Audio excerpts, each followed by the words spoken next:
तो आज का हमारा टॉपिक है पेपर 5 इकोनॉमी से इन्फ्लेशन। तो इन्फ्लेशन को समझते हैं सिनॉप्सिस के फॉर्म में। तो पहला है इंट्रोडक्शन। तो इंट्रोडक्शन में क्या है? इंट्रोडक्शन में मैंने बताया है कि किस तरीके से डेवलपिंग इकोनॉमीज़ में और डेवलप्ड इकोनॉमीज़ में इन्फ्लेशन जो होता है उसका कैसे असर पड़ता है, क्या डिफरेंस आता है डेवलपिंग इकोनॉमीज़ में और डेवलप्ड इकोनॉमीज़ में। तो ले मैन के लिए अगर देखा जाए तो इन्फ्लेशन क्या है? जस्ट अ प्राइस राइज को ही ले मैन इन्फ्लेशन है उसके लिए, और उनके लिए एवरीडे डिस्कशन का मुद्दा भी है। और लेकिन उनको ये नहीं समझ में आता कि जो कांस्टेंट प्राइस राइज है उसका इकोनॉमी के किसी भी एरिया पे क्या क्या इम्पैक्ट क्या पड़ता है, ये उन्हें नहीं समझ में आता है।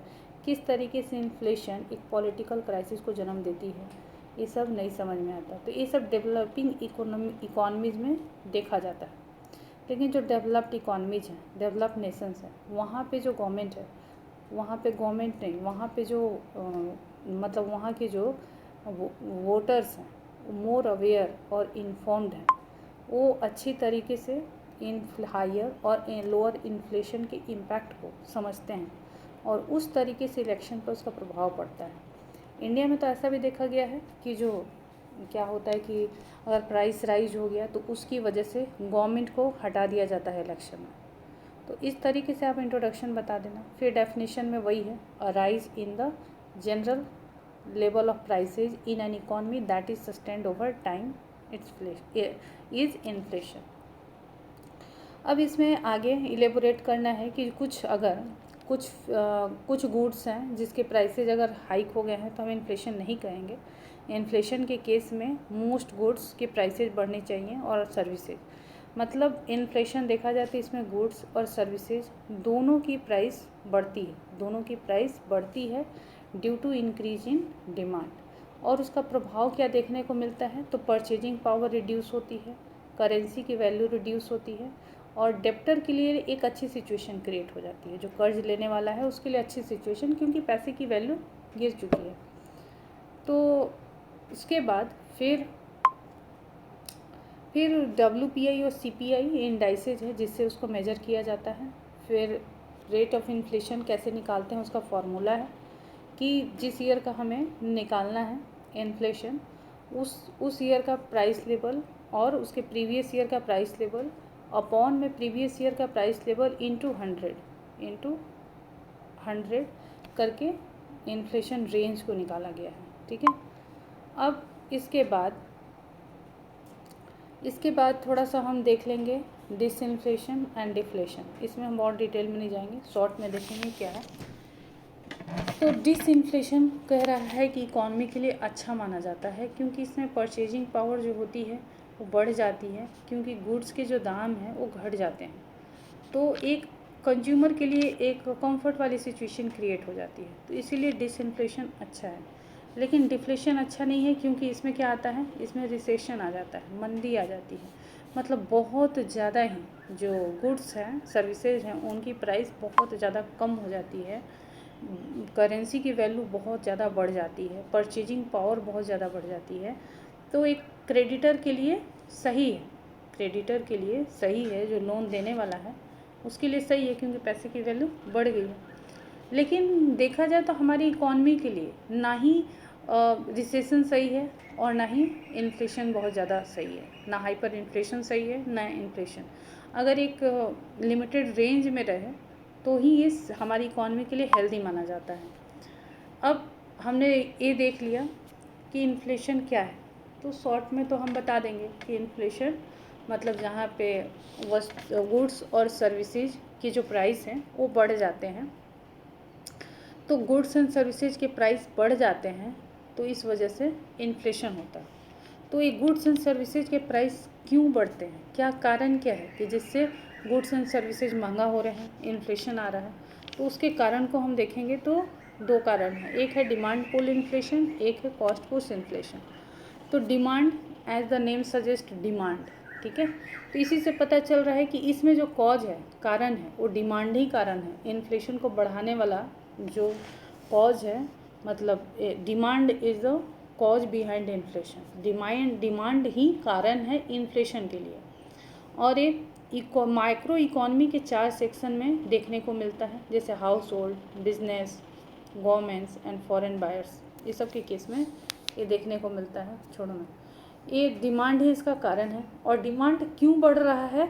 तो मनी की वजह से। तो देखो इसमें डिमांड पुल इन्फ्लेशन हमने क्या देखा कि डिमांड की वजह से इन्फ्लेशन आया, ठीक है, डिमांड की वजह से इन्फ्लेशन आया। तो नेक्स्ट क्वेश्चन आ सकता है डिमांड क्यों आया? तो मनी की, मोर मनी की वजह से, मोर मनी की वजह से डिमांड आया। ज़्यादा डिमांड हो गया तो सप्लाई कम हो गई, सप्लाई कम हो गई तो इन्फ्लेशन आ गया, ठीक है। ज़्यादा, मोर मनी, डिमांड ज़्यादा, प्राइसेज ज़्यादा हो जाएंगे और इन्फ्लेशन आ जाएगा। अब कॉस्ट पुश इन्फ्लेशन में क्या होता है, इसमें जो इनपुट कॉस्ट होता है ना, अब देखो इसमें भी नाम से ही समझ आता है कॉस्ट, तो इसमें जो कॉज है इन्फ्लेशन का वो कॉस्ट है। तो किस तरीके से है, जो भी गुड्स मैन्युफैक्चर किए जाते हैं उनका जो इनपुट कॉस्ट होता है जब वो बढ़ जाता है तो कॉस्ट पुश इन्फ्लेशन आ जाता है, ठीक है। तो ये हो गए हमारे कारण दो, एक डिमांड और एक कॉस्ट, जो कि इन्फ्लेशन के कारण हैं, जो कि इन्फ्लेशन के कॉजेज हैं। अब हम देखेंगे कि इन्फ्लेशन के टाइप्स। तो क्रीपिंग इन्फ्लेशन जो कि 1 से 4% तक रहता है, ये धीरे धीरे बढ़ता है और गुड फॉर इकॉनमी ऑल्सो।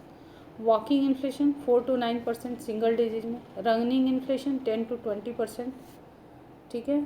फिर गैलोपिंग इन्फ्लेशन, ये यहाँ पे देखो ये 20 to 1000%, कितना ज़्यादा यहाँ पे हाइक हो रहा है। तो ये है गैलोपिंग इन्फ्लेशन, इसका रेंज इतना है और इसमें एक सीरियस प्रॉब्लम की तरह इसको देखा जाता है और इसको कंट्रोल करना एक चैलेंज है गवर्नमेंट के लिए। 1970 और 80s में देखा गया था कि अर्जेंटीना, चिली और ब्राज़ील को गैलोपिंग इन्फ्लेशन फेस करना पड़ा था, जो कि 50 to 700% चला गया था। फिर रशियन इकॉनमी ने, जब यूएसएसआर का विघटन हुआ था, यूएसएसआर जब अलग अलग कंट्रीज में बट गए थे, तो उस समय डिसइंटीग्रेशन हुआ था अलग अलग कंट्री में, 15 कंट्रीज में यूएसएसआर बटे थे। तो उस समय भी लेट 90s में क्या देखने को मिला था, गैल्पिंग इन्फ्लेशन, रशियन इकॉनमी को देखना पड़ा था। इसको होपिंग इन्फ्लेशन और जंपिंग इन्फ्लेशन भी कहा जाता है। अब है हमारा नेक्स्ट हाइपर इन्फ्लेशन। तो हाइपर इन्फ्लेशन क्या है? करेंसी और इकोनॉमिक क्राइसिस। करेंसी क्या होती है, इसमें कोलैप्स हो जाती है जिसकी वजह से इकोनॉमिक क्राइसिस आ जाती है। इसमें रातों रात गुड्स की कीमतें बढ़ जाती हैं। जर्मनी ने फर्स्ट वर्ल्ड वॉर के बाद इसको फेस किया था। वहाँ पे प्राइसेस कितने हो गए थे, 36 बिलियन टाइम्स, सोचो कितना है, इतना टाइम्स हायर हो गया था प्राइस। तो जर्मनी ने हाइपर इन्फ्लेशन को फेस किया था। फिर बोलिवियन इन्फ्लेशन इन 1985 में 24,000% पर एनम बढ़ गया था प्राइस। यूगोस्लाविया में इन्फ्लेशन जो आया था वो 20% पर डे इंक्रीज हो रहा था। वेनेजुएला, ये सब आपको याद रखना है, वेनेजुएला में कितना आया, जिम्बाब्वे ने किस तरीके से फेस किया। तो एग्जांपल हाइपर इन्फ्लेशन बता करके कि किस तरीके से प्रॉब्लम है, किस किस कंट्री को इसको फेस करना पड़ा। अब इसके बाद हम आ जाते हैं, इसमें एक चीज़ और बता देती हूँ कि इसमें बताया हुआ है कि अगर सपोज़ इन्फ्लेशन 100% है, इन्फ्लेशन का रेट जो है 100% है, तो मनी की वैल्यू क्या हो जाती है, 1 ईयर में हाफ हो जाती है। मतलब 100 रुपीज़ है तो कितना हो जाएगा, 50 हो जाएगा। फिर अगले साल में फिर इसकी वैल्यू हाफ हो जाएगी, माना 25 हो जाएगा। फिर 12.5 हो जाएगा, फिर 6 हो जाएगा, 6 पॉइंट समथिंग हो जाएगा, फिर 3 पॉइंट समथिंग हो जाएगा। तो मतलब 5 सालों में अगर इन्फ्लेशन का रेट 100% है तो 5 सालों में 100 रुपये की वैल्यू 3 रुपये हो जाएगी, 100 रुपीज़ की वैल्यू 3 रुपीज़ हो जाएगी, 3 रुपये हो जाएगी। अब other terms related to inflation, इसमें क्या है, monetary inflation, as the name suggest monetary, मतलब पैसे की वजह से जो इन्फ्लेशन आता है उसको मॉनेटरी कहते हैं। तो इसमें पैसा आता कहाँ से है, तो आरबीआई बहुत ज़्यादा पैसा छाप देता है जिसकी वजह से पैसा मार्केट में आ जाता है, तो मॉनेटरी इन्फ्लेशन हो जाता है। स्ट्रक्चरल इन्फ्लेशन मीन्स मैनेजमेंट की वजह से होता है। मिस मैनेजमेंट की वजह से, वीक स्ट्रक्चर जो है हमारे इंस्टीट्यूशन का, मार्केट का, उसकी वजह से होता है, क्योंकि इसमें होर्डिंग की वजह से स्ट्रक्चरल इन्फ्लेशन देखने को मिलता है। होर्डिंग क्या होती है? जमाखोरी, जिसमें कि कम प्राइसेज पे चीज़ों को लेकर के रख दिया जाता है, स्टोर करके रख दिया जाता है, ताकि फ्यूचर में प्राइसेज बढ़ेंगे तो बिकेंगे, तो एक आर्टिफिशियल शॉर्टेज वाली सिचुएशन क्रिएट हो जाती है, तो इसको स्ट्रक्चरल इन्फ्लेशन ही कहेंगे। और दूसरा एक है कि हमारी इकॉनमी जो है मानसून के ऊपर डिपेंडेंट है। हाँ, तो मानसून के ऊपर डिपेंडेंट है, तो कभी ज़्यादा हो सकता है मानसून, कभी कम हो सकता है, मतलब तो उसकी वजह से हमारा एग्रीकल्चरल जो प्रोड्यूस है उस पर असर पड़ता है। तो एग्रीकल्चरल प्रोड्यूस अगर बाढ़ हो गया या सूखा आ गया, तो एग्रीकल्चर प्रोड्यूस हमारा कम हो जाएगा, तो कीमतें बढ़ जाएंगी, तो इन्फ्लेशन आ जाएगा। तो ये किस वजह से हुआ? स्ट्रक्चरल इन्फ्लेशन की वजह से हुआ। फिर प्रॉफिट इंड्यूस्ड इन्फ्लेशन में अगर मान लीजिए प्रॉफिट, इसमें ऐसे दे सकते हैं, सपोज कोई सर्विस देने वाली कोई कंपनी है या जो भी है, जिसको लगता है कि उसकी मोनोपोली है, जैसे एजुकेशनल इंस्टीट्यूशन के फील्ड में हम समझते हैं, कोई इंस्टीट्यूट है, उसे लगता है कि मेरी तो यहाँ मोनोपोली है, मेरे जैसा कोई पढ़ा नहीं सकता है और मैं ही अच्छे से पढ़ा सकता हूँ, और ऐसा सोच करके वो प्रॉफिट ज़्यादा से ज़्यादा मोनोपोली को कंसीडर करते हुए वो बहुत ज़्यादा से ज़्यादा क्या करता है? फ़ी बढ़ा देता है। तो फ़ी बढ़ा देगा, ठीक है, अपना प्रॉफिट बढ़ाने के लिए। तो प्रॉफिट ओरिएंटेड एक तरीके से वो इंस्टीट्यूशन चला रहा है, तो क्या करेगा? लीड करेगा, प्रॉफिट इंड्यूस्ड इन्फ्लेशन को लीड करेगा, ठीक है। फिर हेडलाइन इन्फ्लेशन इंक्लूसिव नेचर का होता है। इंक्लूसिव नेचर का मतलब सबको शामिल कर लेता है। सबको मतलब क्या? गुड्स और सर्विसेज मोटे तौर से, और गुड्स में भी दो तरह से आ जाएगा, एक वोलाटाइल हो जाएगा, एक नॉन वोलाटाइल हो। तो volatile, non volatile, commodities plus services सबको इंक्लूड करता है, तो उसको हेडलाइन इन्फ्लेशन कहते हैं। कोर इन्फ्लेशन, जिसमें कि जो कि वोलाटाइल कमोडिटीज़ में क्या आता है? फूड आएगा, फ्यूल मतलब एनर्जी सेक्टर भी इसमें आएंगे। तो इन दोनों को अगर आप हटा देते हो, इन दोनों को हटा दो, हेडलाइन इन्फ्लेशन में तो सब था, उसमें से इसको माइनस कर दोगे तो कोर इन्फ्लेशन आ जाएगा। मतलब कोर इन्फ्लेशन में नॉन वोलाटाइल कमोडिटीज़ और प्लस सर्विसेज आएंगे, ठीक है, वोलाटाइल नहीं आता है, यही है कोर इन्फ्लेशन। और इसके बाद क्या है? स्क्यूफ्लेशन में मतलब अनइवन तरीके से राइज होती है प्राइसेज, मतलब किसी आइटम्स की प्राइसेज राइज हो गई, किसी की नहीं हुई, किसी की सेम रह गई, तो स्क्यूफ्लेशन होता है। जैसे कि अनियन के प्राइसेज हमें देखते रहते हैं ना, कि अचानक से ही बढ़ जाता है, सीजनल राइज होता है, तो स्क्यूफ्लेशन है।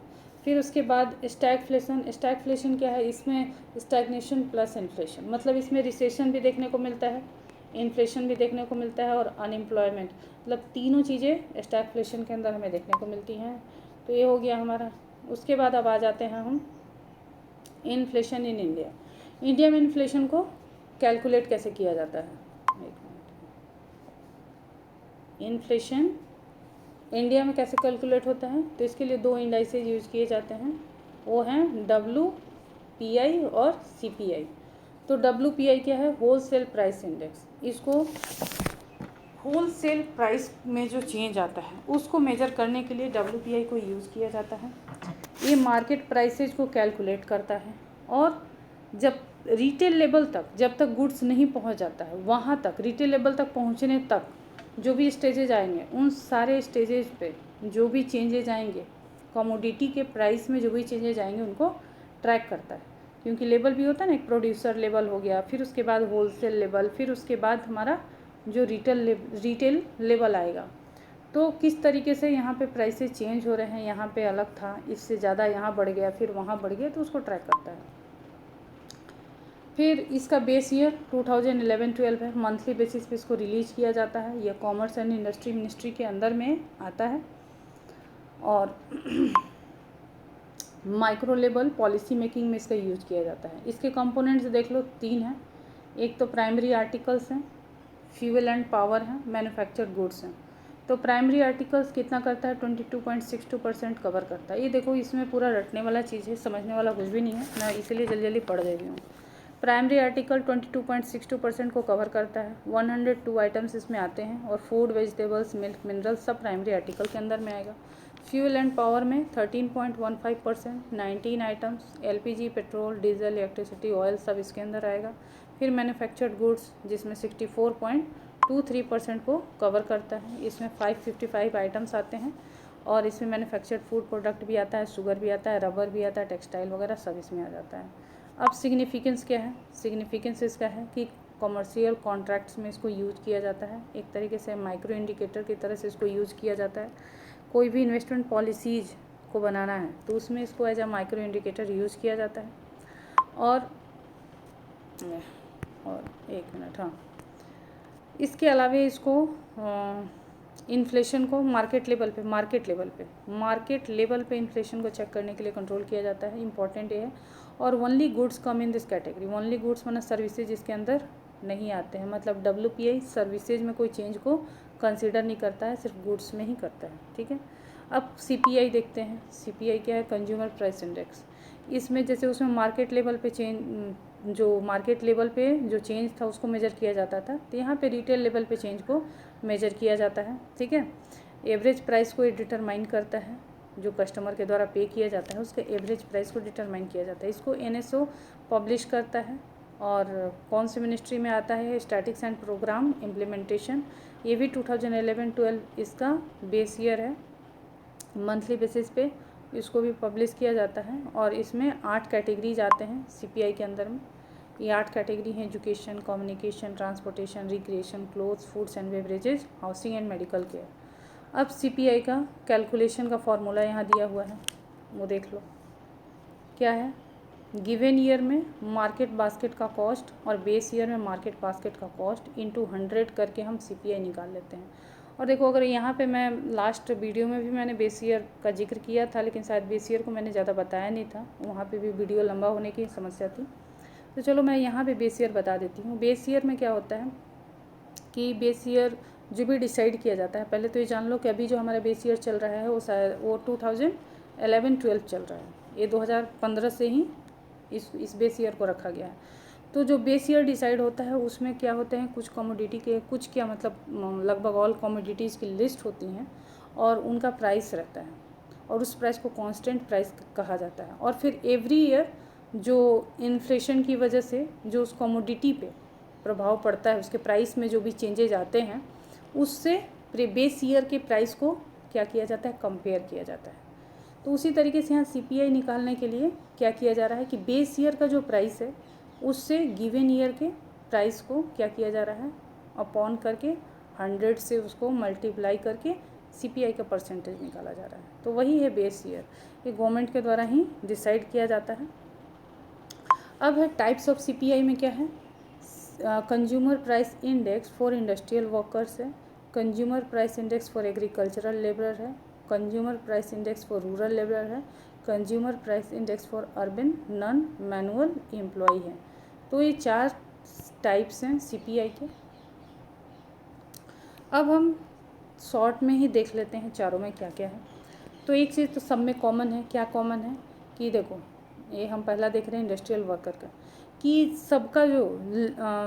सबका जो लिस्ट होता है उसको कंपाइल कौन करता है, तो लेबर ब्यूरो कंपाइल करता है मंथली बेसिस पे। ठीक है। ये सब में आप डाल सकते हो, कुछ भी अलग नहीं है। बाकी इसमें चेंजेज सबके आइटम में चेंजेज रहेंगे, सब में अलग अलग नंबर ऑफ़ आइटम्स होंगे। जैसे इसमें 463 आइटम्स है इसके बास्केट में जो आइटम्स हैं उनकी संख्या क्या है, 463।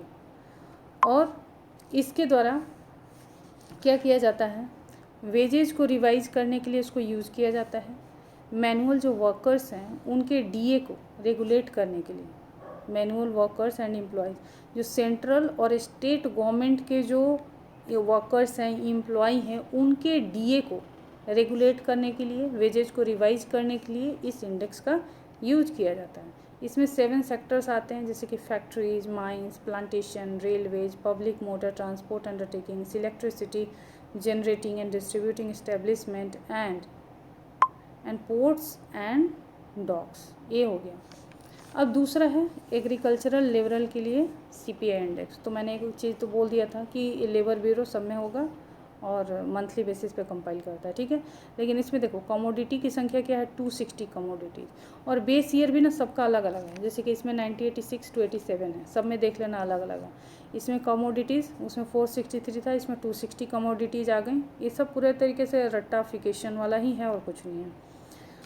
अब इसमें भी क्या करता है, इसमें बता रहा है कि इसमें भी वेजेज को क्या करता है, रिवाइज करने के लिए ही इस सीपीआई को यूज़ किया जाता है। और इसके थ्रू ही पता चलता है कि जो एग्रीकल्चर लेबर है ना, उनका 75% तो फूड पार्टिकल्स में ही चला जाता है।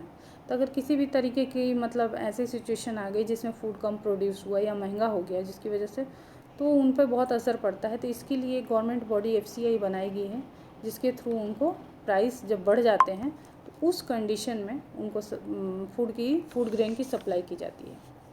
अब रूरल लेबरर्स के लिए कंज्यूमर प्राइस इंडेक्स, इसका बेस ईयर देख लो 1983 है। इसमें 260 कमोडिटीज़ हैं। लेबर ब्यूरो ने कंपाइल करता है इसको, और ये भी लेबर एंड एम्प्लॉयमेंट मिनिस्ट्री के अंदर में आता है। और इसमें एक चीज़ जो है मेन है जानने का, वो ये है कि एग्रीकल्चरल लेबरर्स और रूरल लेबरर्स ये दोनों क्या करते हैं, एक दूसरे के साथ ओवरलैप क्रिएट करते हैं। ओवरलैप क्रिएट करने का मतलब है, ये जो एग्रीकल्चर माने खेत में काम करने वाला इंसान है, वो गांव में किसी और भी काम में भी इन्वॉल्व हो सकता है। और ये जो रूरल लेबरर्स हैं, ये भी एग्रीकल्चर में भी काम कर सकते हैं। मतलब दोनों, ये इसमें कर सकता है, इसमें कर सकता है। तो एक तरीके से ओवरलैप सिचुएशन क्रिएट हो जाती है। तो इसी वजह से जो गवर्नमेंट थी 2001-2 में, उसने क्या किया था, ये दोनों अलग अलग कैटेगरी को क्या किया, ये अलग अलग कैटेगरी थी, तो इस कैटेगरी को गवर्नमेंट ने ड्रॉप कर दिया था क्योंकि ओवरलैप हो रहा है। तो फिर उसके बाद जब गवर्नमेंट चेंज हुई नेक्स्ट सेशन में, तो फिर क्या हुआ, फिर से इसको रिवाइव कर लिया गया। तो खैर चलिए, नेक्स्ट है CPI for urban non manual employ. इसका बेस ईयर 1984 to 85 है। इसमें कमोडिटीज़ है 146 to 365 है। ये भी क्या किया जाता है, DA को डिटरमाइन करने के लिए इसका यूज़ किया जाता है। डियरनेस अलाउंस यानी महंगाई भत्ता को, किसके लिए, जो देखो इंडिया में जो फॉरेन कंपनीज जो हैं, इंडिया के अंदर जो फॉरेन कंपनीज हैं, उनके एम्प्लॉय के DA को डिटरमाइन करने के लिए इस CPI का यूज़ किया जाता है। और कैपिटल गेंस को भी डिटरमाइन किया जाता है। कैपिटल गेंस क्या है, देखो जैसे कि इंडिया के अंदर जो फॉरेन कंपनीज है, अगर ऐड वाली कोई कंपनी है और वो इंडिया के किसी प्रोडक्ट के लिए ऐड करती है, तो उसको क्या करना पड़ता है, इंडिया में जो टैक्स देना पड़ता है उसी को कहते हैं कैपिटल गेंस, ठीक है। वो इनकम टैक्स एक्ट के तहत आता है। फिर since the publication of discontinued from CPI-U start हुआ, तब उसको जनवरी 2011 से क्या कर दिया गया, डिसकंटिन्यूड कर दिया गया। सिंस अच्छा CPI-U, तो अच्छा ये मैं बता देती हूँ, CPI-U डिसकंटिन्यू किया गया क्यों, और रिवीजन में हम नीचे देखेंगे कि रिवीजन हुआ CPI का कब, 2011-12 में। तो जब रिवीजन हुआ तो वहाँ पे जो रूरल हैं और अर्बन हैं, उन दोनों को कंबाइन करके और CPI-C बना दिया गया। CPI-C मतलब कंज्यूमर प्राइस इंडेक्स कंबाइन। तो यही चीज़ वहाँ पे बता रहा था कि सिंस 2011 से वहाँ पे उसको CPI अर्बन को डिसकंटिन्यूड किया गया क्योंकि वो दोनों कंबाइन हो गया। और फिर कुछ क्या फर्दर रिवीजन जब हुआ 2015 में, तो कुछ चेंजेस को इनकॉर्पोरेट किया गया, जैसे बेस ईयर को चेंज कर दिया गया। फिर पान, टोबैको, इंटॉक्सिकेंट जो कि फूड बेवरेजेस के अंदर में आते थे, इनको कहाँ अलग से सेपरेट ग्रुप बना के रख दिया गया, एक को अलग सेपरेट सब ग्रुप में डाल दिया गया। फिर CPI निकालने के लिए जियोमेट्रिक मीन का ही यूज़ किया जाएगा, अर्थमेटिक मीन का नहीं। ये सब चेंजेस थे जो कि जब रिवीजन हुआ CPI का, तो ये सब चेंजेस को इंक्लूड किए गए। फिर अंत्योदय योजना के तहत जो PDS आइटम के प्राइसेज हैं उनको भी इंक्लूड कर दिया गया। हाउसिंग इन्फ्लेशन को CPI-R में इंक्लूड नहीं किया जाएगा, ऐसा ये भी किया गया क्योंकि गांव में आप देखते हो ना कि घरों की कीमतें बहुत ज़्यादा नहीं बढ़ती, वहाँ इन्फ्लेशन नहीं आता, इसलिए ये था। फिर सिग्निफिकेंस ऑफ CPI, तो सिग्निफिकेंस में क्या है कि CPI क्या करता है, एक नॉमिनल एंकर की तरह काम करता है। मॉनेटरी पॉलिसी में नॉमिनल एंकर मतलब नाम मात्र का है, इसका कोई बहुत ज़्यादा रोल नहीं है। फिर मॉनेटरी पॉलिसी ने CPI के रेंज को 2% to 6% रखा है ताकि इन्फ्लेशन को कंट्रोल करने के लिए। और ये डिफ्लेटर की तरह काम करता है। और डियरनेस अलाउंस को कैलकुलेट करने के लिए इसको यूज किया जाता है। अब इसमें एक और चीज़ है कि more weightage is given to food item. CPI में सबसे ज़्यादा किस पे दिया जाता है, जो फूड आइटम पे। जैसे डब्ल्यूपीआई में मैन्युफैक्चर्ड आइटम पे ज़्यादा, मैन्युफैक्चर्ड जो गुड्स होते हैं उस पे ज़्यादा इम्फेसिस दिया जाता है, तो इसमें फूड आइटम पे ज़्यादा दिया जाता है। फिर इसमें कंपोनेंट्स हैं सीपीआई के, ये सब आपको याद भी कर लेना है और नोट्स में डालना भी है कि सीपीआई के जो कंपोनेंट्स हैं, food, beverage, housing, fuel and light, clothing, footwear, पान, टोबैको एंड इंटॉक्सिकेंट, यही तो दिया था कि इसको अलग कर दिया गया। पहले ये 5 ही कैटेगरी थे, ये वाला अलग से नहीं था, फूड एंड बेवरेजेस के अंदर में था, तब इसको अलग कर दिया गया मिसलेनियस।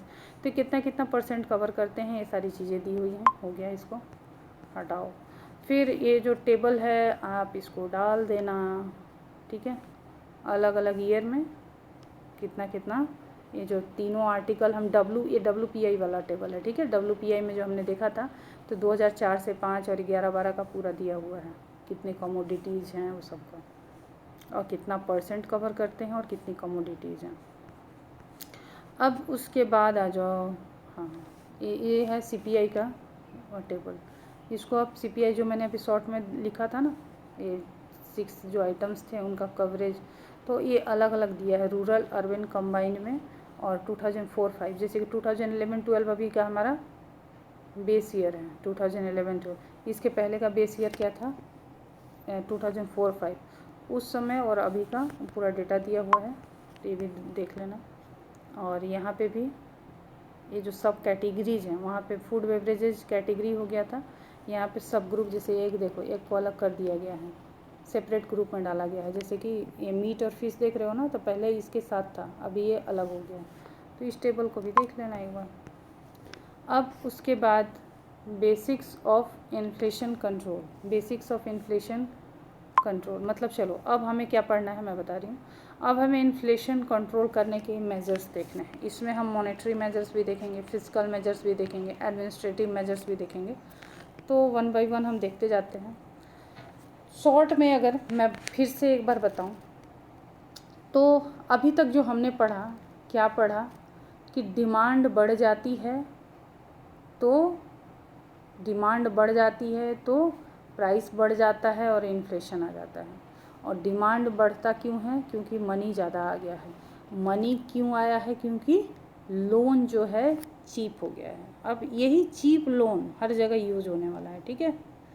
चीप लोन होगा, मनी मार्केट में बढ़ेगी, डिमांड बढ़ेगा, और यहाँ पे प्राइस छूट गया है, प्राइस बढ़ेगी और इन्फ्लेशन आ जाएगा। अब हम इसको देखते हैं मॉनेटरी मेजर्स। मॉनेटरी मेजर्स देखो, आरबीआई के द्वारा जो स्टेप लिया जाता है उसको हम मॉनेटरी मेजर्स कहते हैं। और ये मॉनेटरी मेजर्स आरबीआई एक्ट 1934 में दिया गया है। और इसके तहत आरबीआई क्या करती है, बहुत सारे टूल्स को यूज करती है इन्फ्लेशन को कंट्रोल करने के लिए। और वो टूल्स हैं, क्वांटिटेटिव टूल्स हैं और क्वालिटेटिव टूल्स हैं। अब क्वांटिटेटिव यहीं से स्टार्ट हो रहा है, अभी से हम जितना देखेंगे मैं बता दूंगी कहाँ तक क्वांटिटेटिव आएगा, उसके बाद क्वालिटेटिव कहाँ से आएगा, ठीक है। तो 2 तरह का ही टूल होता है।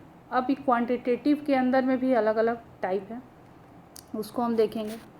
तो पहला हम देखते हैं, पहला हम इन दोनों को देखेंगे, एक साथ देखेंगे। क्यों, क्योंकि ये जो आरबीआई का जो टूल है, ये रिज़र्व रेशियो, जो क्वांटिटेटिव टूल के अंदर पहला जो आता है वो रिज़र्व रेशियो आता है। रिज़र्व रेशियो के अंदर ये जो 2 टाइप हैं, एक CRR और एक SLR। अब इन दोनों को देखो, यहाँ पे तो हमें ये नहीं समझना है कि CRR क्या है, SLR क्या है, क्योंकि सब मॉनेटरी पॉलिसी में हमको ये सारे टूल्स के बारे में जानना है। यहाँ पे तो हमको सिर्फ इतना जानना है कि आरबीआई इसको कैसे यूज करती है और कैसे यूज करके इन्फ्लेशन को कम करती है या कंट्रोल करती है, बस। लेकिन फिर भी मैं यहाँ पे सोच रही हूँ कि आपको शॉर्ट में थोड़ा थोड़ा मैं बता दूँ कि ये सब टूल्स क्या हैं, कैसे वर्क करते हैं। क्योंकि बाकी जो ये जो देख रहे हो ना, इतना सारा जो लिखा हुआ है, ये लगभग सब में जितने टूल्स हैं सब में आपको सेम देखने को मिलेंगे। आप देखना ना, मैं 1-2 बताने के बाद फिर बताऊंगी, आपको खुद क्लियर हो जाएगा कि कैसे हमको कुछ भी, किसी भी टूल्स में कुछ भी याद ही नहीं करना है। देखने में बहुत बड़ा लगेगा लेकिन बहुत छोटा है, क्योंकि ये सारे टूल्स एक ही जैसे काम कर रहे हैं, लेकिन मेन है इस चीज़ को समझना, तो इसीलिए मैं थोड़ा थोड़ा बता देती हूँ। तो पहला है रिजर्व रेशियो। रिजर्व रेशियो में क्या आ गया, CRR आ गया और SLR आ गया। तो पहले मैं बताती हूँ आपको CRR क्या होता है। CRR क्या होता है कि बैंक क्या करता है, बैंक को एक्चुअली ये मैंडेटेड है। मैंडेटेड किसके तहत है, RBI एक्ट 1934 के तहत ही मैंडेटेड है कि बैंक को NDTL का कुछ परसेंट मतलब जो CRR डिसाइड किया गया है उतना परसेंट बैंक RBI के पास रिजर्व रखेगी। पहला चीज़ तो देखो, रिजर्व रेशियो मतलब रिजर्व, कुछ रिजर्व रखने की बात हो रही है, कुछ रेशियो को रिजर्व रखना है, ठीक है। तो CRR में कुछ रिजर्व बैंक कहाँ रखेगी, RBI के पास रखेगी, ठीक है। और किस फॉर्म में रखेगी, तो कैश फॉर्म में। तो इसके नाम से ही समझ में आ रहा है कि कैश रिजर्व रेशियो। कुछ देखो, कुछ रेशियो बैंक RBI के पास कैश के फॉर्म में रिजर्व रखते हैं, उसको ही ये CRR कहते हैं, ठीक है। और ये NDTL का एट प्रेजेंट क्या है, ये आई थिंक 4.5% है। एट प्रेजेंट ये 4.5% है। और ये CRR ये जो 4.5% किसका कर रखते हैं, तो NDTL का 4.5% बैंक्स RBI के पास रिजर्व के रूप में कैश के फॉर्म में रखती है। और ये मैंडेटेड है 1934 RBI एक्ट के तहत। ये रेट जो होता है फिक्स नहीं होता है, ये चेंजेबल होता है, ठीक है, लेकिन रखना है ये फिक्स है। अब देखो, ये तो इतना हो गया, लेकिन अब आपके दिमाग में आएगा कि अब NDTL क्या है, तो net demand and time liabilities. तो NDTL को मैं आपको थोड़ा समझा देती हूँ। Net demand and time liabilities का मतलब हुआ डिपॉजिट्स, ठीक है, डिपॉजिट्स माइनस लाइबिलिटीज माना विड्रॉवल। इसको ऐसे भी देख सकते हो कि लाइबिलिटीज तो डिपॉजिट्स को बोलते हैं, लाइबिलिटीज माइनस डिमांड्स माना डिपॉजिट्स माइनस विड्रॉवल को net demand and time liabilities कहते हैं। एक तरीके से मैंने इसके नाम से ही आपको बता दिया कि एक समझ डेवलप हो जाए। अब इसको और थोड़ा कैसे समझेंगे, तो देखो, अगर कोई बैंक है, एक मिनट, कोई बैंक है, ठीक है। अब इस बैंक के पास एक दिन में कोई 3 बंदे गए, एक A गया, एक B गया, एक C गया, तीनों ने 100 रुपीज़ जमा कर दिए, मतलब टोटल डिपॉजिट 300 हो गया। कोई 2 बंदे X और Y गए और उन्होंने 100 रुपीज़ विड्रॉ कर लिया, तो इसका NDTL क्या होगा, 300 माइनस 200, 100 रुपीज़ इसका NDTL हो जाएगा। एग्जाम्पल के लिए मैंने बताया। तो 100 रुपीज़ क्या हुआ, NDTL हो गया, मतलब बैंक के पास हर दिन जो जमा हो रहा है और जो विड्रॉ हो रहा है, उन दोनों का जो बैलेंस है वही NDTL है। उसी का अभी के समय में 4.5% बैंक्स को RBI के पास रखना है, ठीक है, in the form of cash. और अब इसको भी समझ लो, ये दोनों को समझ लो, फिर यहाँ पे मैं एक साथ ही बता दूँगी। अब SLR क्या है, यहाँ पे SLR भी रिजर्व रेशियो का ही टाइप है, मतलब यहाँ भी कुछ रेशियो रिजर्व रखना है, ठीक है, कुछ रेशियो रिजर्व। लेकिन क्या बैंक RBI के पास, तो नहीं, यहाँ पे बैंक को अपने पास ही रिजर्व रखने हैं। और ये भी मैंडेटेड है बैंकिंग रेगुलेशन एक्ट 1949 के तहत, इसको रखना ही रखना है, ठीक है। और किस फॉर्म में रखना है, तो लिक्विडिटी के फॉर्म में। लिक्विडिटी मतलब देखो, लिक्विडिटी में कैश भी आएगा, गोल्ड भी आएगा, और ट्रेजरी बिल्स वगैरह, गवर्नमेंट सिक्योरिटीज़ वगैरह सब आ जाएंगे।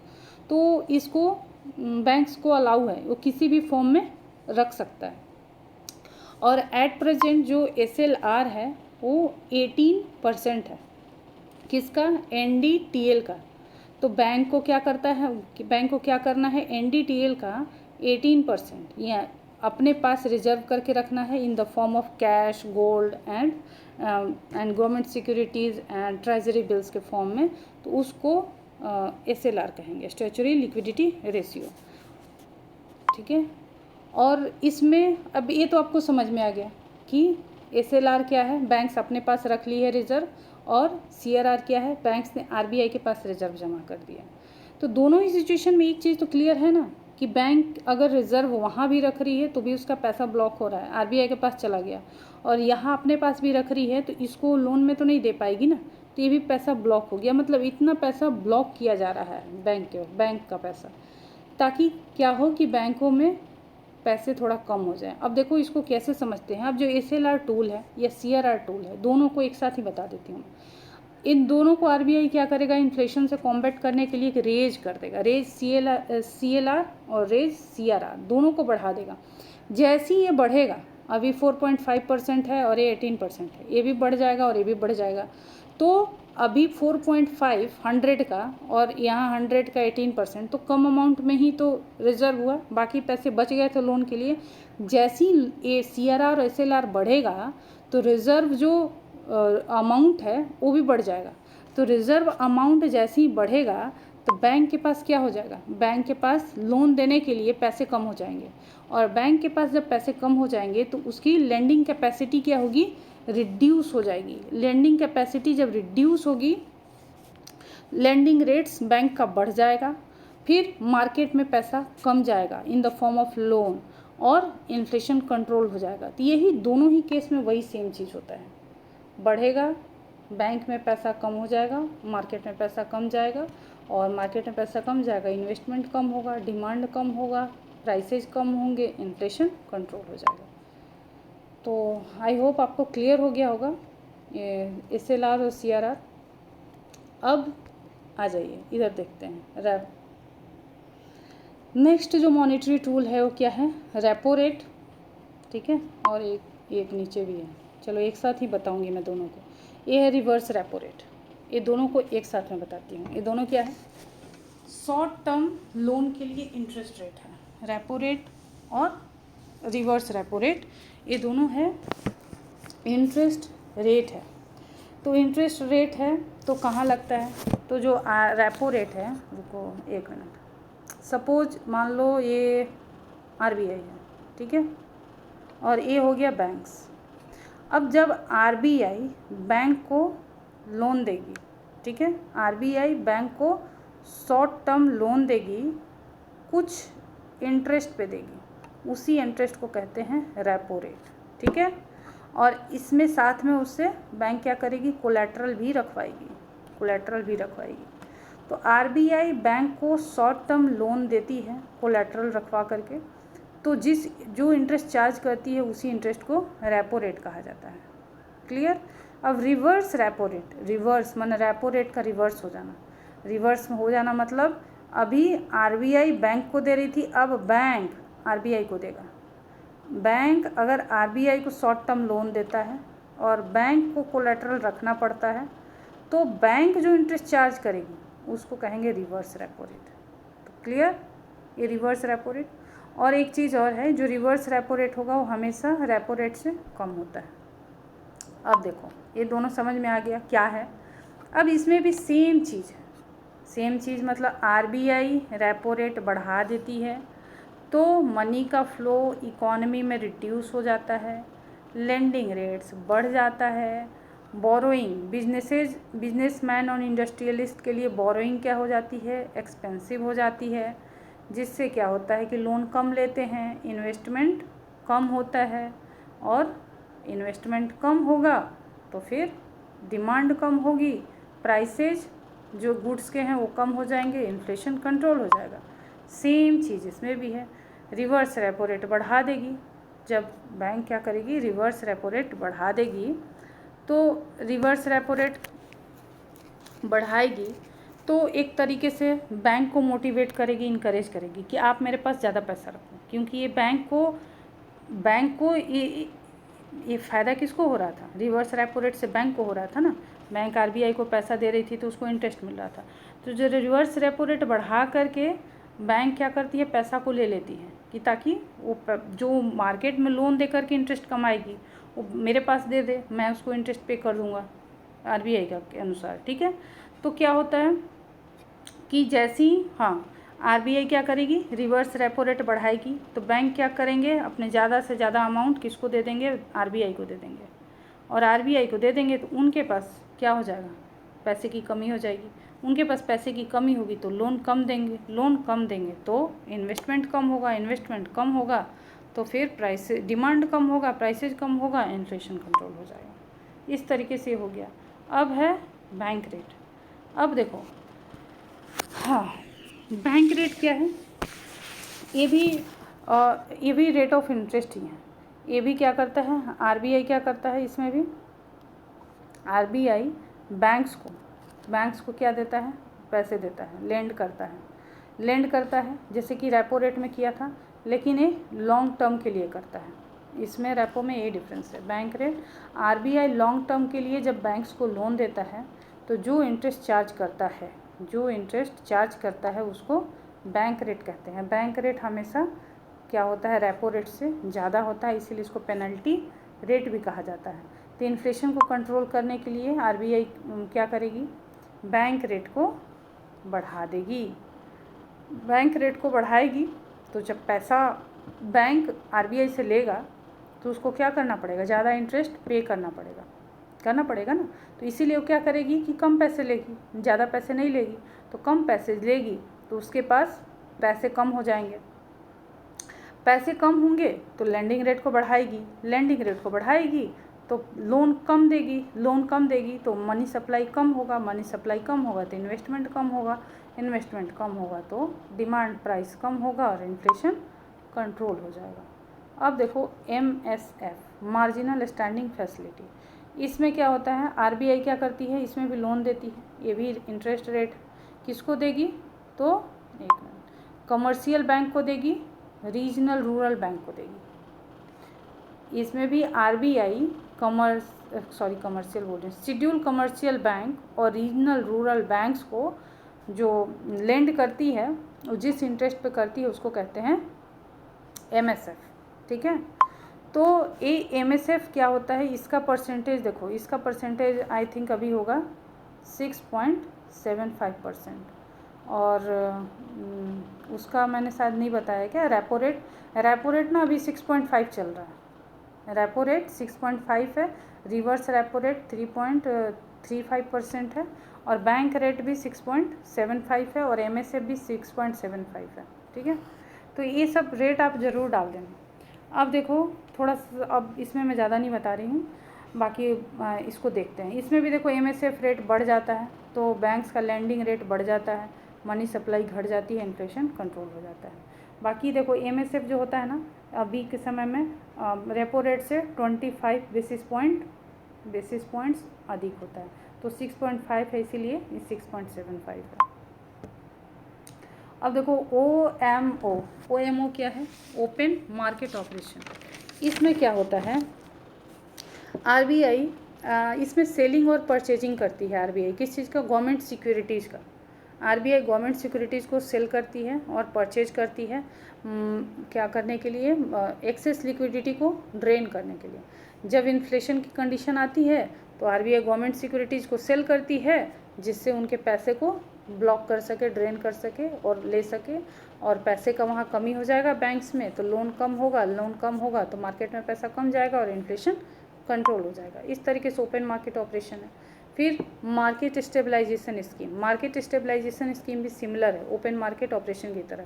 इसमें भी क्या होता है, गवर्नमेंट सिक्योरिटीज़, टी बिल्स और CMB कैश मैनेजमेंट बिल्स को सेल करके एक्सेस लिक्विडिटी को कम किया जाता है।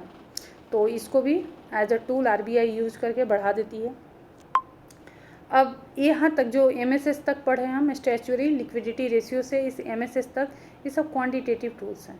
अब इसके बाद हम 3 जो पढ़ेंगे वो क्या होंगे, हमारे क्वालिटेटिव टूल्स।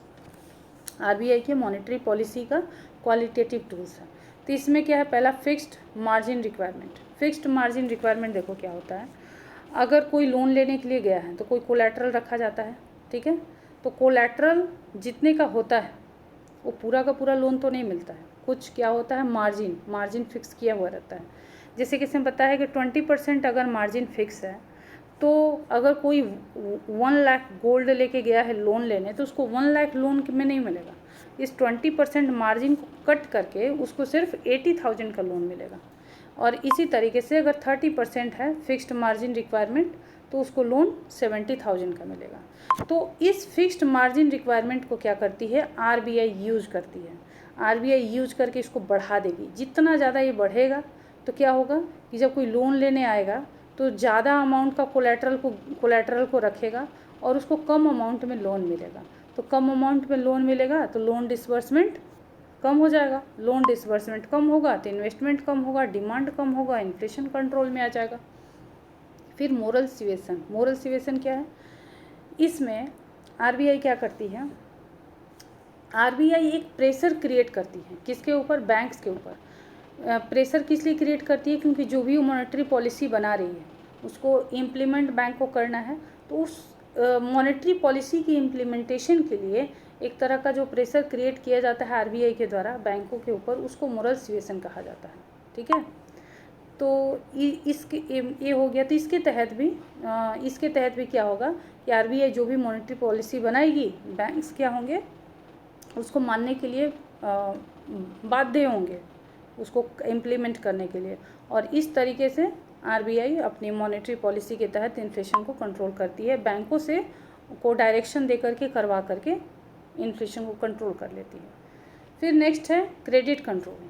क्रेडिट कंट्रोल में क्या करती है आरबीआई, बैंक्स को क्या करती है, डायरेक्ट करती है, उनको डायरेक्ट करती है, उनको सुझाव देती है कि किसी सेक्टर में लेंडिंग को बढ़ाना है और किस सेक्टर में लेंडिंग को घटाना है। तो इस तरीके से क्रेडिट कंट्रोल करती है। जैसे फूड इन्फ्लेशन अगर बढ़ रहा है तो क्या कहेगी आरबीआई कि फूड इन्फ्लेशन बढ़ रहा है तो एग्रीकल्चर सेक्टर में लोन्स को बढ़ा दो ताकि प्राइसेज घट जाएं और फिर क्या होगा, उससे इन्फ्लेशन कंट्रोल में आएगा। अब दूसरा है हमारा फिस्कल मेजर्स। फिस्कल मेजर्स में क्या है, ये जैसे कि मॉनेटरी मेजर्स हमने देखा आरबीआई के द्वारा, तो उसी तरीके से फिस्कल मेजर्स क्या है, गवर्नमेंट के द्वारा इम्प्लीमेंट किया जाता है।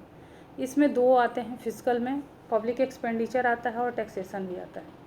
ठीक है, तो पब्लिक एक्सपेंडिचर, तो इसमें देखो गवर्नमेंट क्या करती है, फिस्कल मेजर्स के तहत गवर्नमेंट अपने एक्सपेंडिचर को, अमाउंट ऑफ मनी, पहले तो पब्लिक एक्सपेंडिचर क्या है, गवर्नमेंट के द्वारा स्पेंड किया गया मनी का अमाउंट पब्लिक एक्सपेंडिचर है। जिसे इंफ्रास्ट्रक्चर जैसे रोड, रेलवेज, हाउसिंग में लगाती है वही पब्लिक एक्सपेंडिचर है। जब इन्फ्लेशन बढ़ता है तो गवर्नमेंट अपनी स्पेंडिंग को रिड्यूस कर देती है, जिससे प्राइवेट इन्वेस्टमेंट क्या है, रिड्यूस हो जाता है, डिमांड रिड्यूस हो जाता है, प्राइसेज रिड्यूस हो जाती हैं, इन्फ्लेशन कंट्रोल हो जाता है। ठीक है, इस तरीके से करती है। और फिर उसी तरीके से डिफ्लेशन में उसका उल्टा कर देगी, तो खैर नहीं हमें जानना है। अब हमें टैक्सेशन पॉलिसी में क्या करेगी गवर्नमेंट, हाउस होल्ड कंजप्शन को क्या करती है, एक मिनट, हाउस होल्ड कंजप्शन को इनकरेज और डिस्करेज करने के लिए टैक्सेशन पॉलिसी को यूज़ किया जाता है। मतलब अगर इन्फ्लेशन, देखो इन्फ्लेशन अगर बढ़ गया है तो गवर्नमेंट क्या करेगी, पर्सनल और कॉरपोरेट टैक्स लगा देगी, पर्सनल और कॉरपोरेट टैक्स को बढ़ा देगी। तो उससे क्या होगा, पर्सनल और कॉरपोरेट टैक्स बढ़ेगा। पर्सनल टैक्स, देखो पर्सनल और कॉरपोरेट टैक्स जो है ये दोनों क्या है, ये डायरेक्ट टैक्स को इन्फ्लेशन के दौरान बढ़ा देगी। तो जब डायरेक्ट टैक्स बढ़ाएगी, पर्सनल मतलब जो किसी की सैलरी से जो जा रहा है, तो क्या हुआ कि किसी की जेब से पैसे निकाल लेगी, टैक्स बढ़ाएगी तो जेब से पैसे निकालेगी। कॉरपोरेट टैक्स मतलब जो भी फर्म्स हैं, कंपनीज है बड़े बड़े, उनसे टैक्स कलेक्ट कर लेना, इंडस्ट्रियलिस्ट और बिजनेसमैन से जो कलेक्ट किया जाता है कॉरपोरेट टैक्स, तो वहाँ से भी पैसे को निकाल लेगी बढ़ा के टैक्सेशन के थ्रू। कंपनीज फर्म्स में से पैसे निकालेगी, पर्सनल सैलरी में से पैसे निकालेगी, तो पर्सनल लेवल पे भी पैसे कम हो जाएंगे और कॉरपोरेट लेवल पे भी पैसे कम होंगे। तो जब पैसे कम हो जाएंगे तो डिमांड क्या होगी, कम हो जाएगी। डिमांड कम होगी तो क्या होंगे, एक्सपेंडिचर क्या है, डिमांड कम हो जाएगी। डिमांड कम होगी तो फिर इन्फ्लेशन भी कम हो जाएगा, क्योंकि डिमांड कम होने से प्राइस भी कम हो जाएगा तो इन्फ्लेशन कम हो जाएगा। अब है हमारा एडमिनिस्ट्रेटिव मेजर्स। एडमिनिस्ट्रेटिव मेजर्स, पहला है price control through direct action. Price control through direct action, इसमें गवर्नमेंट क्या करती है, डायरेक्ट एक्शन के थ्रू प्राइस को कंट्रोल करती है। तो डायरेक्ट एक्शन कैसे लेती है, पहले तो क्या करती है, इसेंशियल कमोडिटी एक्ट 1955 के तहत एक लिस्ट बनाया गया है जिसमें कि इसेंशियल आइटम्स को रखा जाता है, और उस इसेंशियल आइटम्स को इन्फ्लेशन के दौरान भी उसके प्राइसेस को कंट्रोल करने के लिए कुछ स्टेप्स और मेजर्स गवर्नमेंट लेती है, डायरेक्ट लेती है, ठीक है। जैसे कि इसमें दिया हुआ है ना, जो ड्रग वगैरह है, क्या है, इसेंशियल कमोडिटी में आएगा, तो उसके प्राइस को कंट्रोल करती है, वो बढ़ने नहीं देती। फिर दूसरा है एग्जामिन स्पेकुलेशन एंड होर्डिंग। इसमें क्या होता है, वही जमाखोरी जो मैंने आपको बताया था कि आर्टिफिशियल शॉर्टेजेज इस डिक्लेयर हो जाता है, तो इस जमाखोरी को क्या करती है, रोकने का प्रयास करती है गवर्नमेंट। कैसे करेगी तो इसमें वही कह रही है कि इसमें इस एक्ट के तहत, जो एक्ट है 1980 का एक्ट है, वो सेंट्रल और स्टेट गवर्नमेंट को ऑथोराइज करता है कि इंडिविजुअल्स को इस होर्डिंग करने से रोके, ताकि होर्डिंग नहीं होगी तो मार्केट में स्कार्सिटी नहीं होगी, स्कार्सिटी नहीं होगी तो प्राइस राइज नहीं होगा, प्राइस राइज नहीं होगा तो इन्फ्लेशन नहीं होगा। फिर policy on buffer stock. Buffer stock क्या होते हैं, गवर्नमेंट ना अपने पास रखती है, ये बफर स्टॉक गवर्नमेंट अपने पास रखती है, और एफसीआई बॉडी है जिसके तहत वो रखती है कि जब भी क्राइसिस होगा फूड ग्रेन्स का, तो उस सिचुएशन में ये डिस्ट्रीब्यूट किया जाता है। तो ये भी क्या है, बफर स्टॉक भी गवर्नमेंट के द्वारा इन्फ्लेशन के समय को फेस करने के लिए ही रखा जाता है। फिर बैन ऑन एक्सपोर्ट। इन्फ्लेशन अगर बढ़ गया है तो एक्सपोर्ट पे भी बैन लगाएगी, क्योंकि एक्सपोर्ट होगा तो फिर हमारे कंट्री से मतलब सामान गुड्स क्या है चले जाएंगे, कमी हो जाएगी, स्कार्सिटी हो जाएगी, तो फिर प्राइसेस बढ़ सकते हैं, इसीलिए एक्सपोर्ट पर बैन लगा दिया जाता है। फिर कमोडिटी फ्यूचर ट्रेडिंग, इस पे भी बैन लगता है। कमोडिटी फ्यूचर ट्रेडिंग पे भी क्या करती है गवर्नमेंट, बैन लगा देती है। और इसमें वही दिया है 27 अक्टूबर 2023 को सेबी ने क्या किया था, फ्यूचर ट्रेडिंग पर बैन को एक्सटेंड कर दिया था। फ्यूचर ट्रेडिंग पर बैन को एक्सपेंड किया था। इसमें 7 एग्रीकल्चरल कमोडिटीज आते हैं जिन पे फ्यूचर ट्रेडिंग का जो बैन लगा था उसको एक्सटेंड किया गया था। 7 कमोडिटीज व्हीट हैं, पैडी हैं, चना है, mustard seed, soybean, crude palm oil, मूंग, ये सब हैं। ये सब होर्डिंग को क्या करता है, डिस्करेज करता है, जिसकी वजह से इन्फ्लेशन कंट्रोल होता है। अब एक कंक्लूजन क्या है, अगर इन्फ्लेशन अगर रेगुलेटेड मैनर में हो तो हमारी इकॉनमी के लिए हेल्दी है, ठीक है। और एक ना हाइपर इन्फ्लेशन की भी सिचुएशन सही नहीं है, रिसेशन की भी सिचुएशन सही नहीं है, तो इसीलिए नेसेसरी मेजर्स को डिज़ाइन किए जाते हैं सेंट्रल बैंक और गवर्नमेंट के द्वारा, ताकि इन्फ्लेशन को कंट्रोल किया जा सके। That's all about inflation. Thank you.